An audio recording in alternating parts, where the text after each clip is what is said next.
I was not expecting to do this stream. I think that a lot of times when we have these things come up, we just sort of go along with whatever the territory is. But as you know, yesterday was the 77th anniversary of Pearl Harbor, in which the U.S.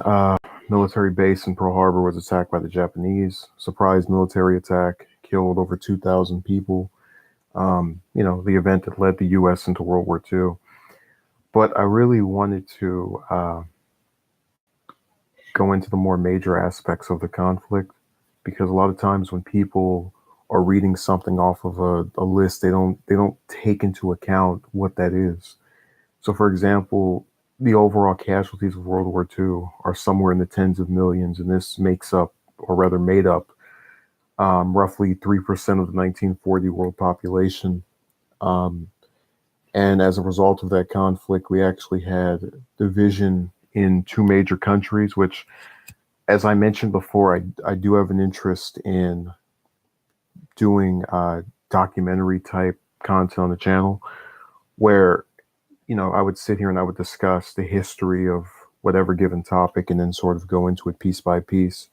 And one of the countries I had thought about for this was North Korea, but I didn't feel as if I had the entire picture of what's happened over there. I know that after World War II, Korea, back when it was just one whole thing, it was split in half, where the U.S. gained the southern part, and at that point you had the northern part obtained by the Soviet Union. I know the U.S. picked the southern part because they wanted to keep the Korea capital of Seoul, or however you pronounce that. They have about 5 years of relative peace, and in that time, I believe it was Kim Tu Sung, Kim Jong Un's grandpa, rallied for a unified Korea that was modeled after North Korea, and lobbied for Stalin to come to his side. And at that point, we had the beginning of the Korean War, where you actually had the North Korea invade the South, and the U.S. and the UN get involved in defending South Korea, and China get involved and tip the balance of the war after they came close to the Chinese border, and then as a result of that conflict, 1 million people died, and there were there was a overall destruction of pretty much every single major building in North Korea, and also with Germany, and that became West and East Germany, where one part was controlled by the U.S. and two other countries, and the other part was controlled by the Soviet Union, and that lasted for I think 45 years before the reunification in 1990.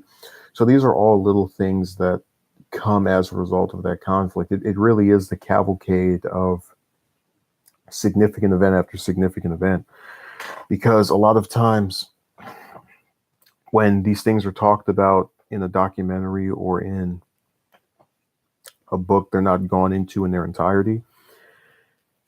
And I guess I would prefer people to have a basic summary type idea of what happened in the conflict and know the full extent of all of the events. But if we have such trouble in determining what sides are really that good, or what all in all is decent, that's a problem as well, because we're not actively concerned about the intricate parts of what caused these conflicts.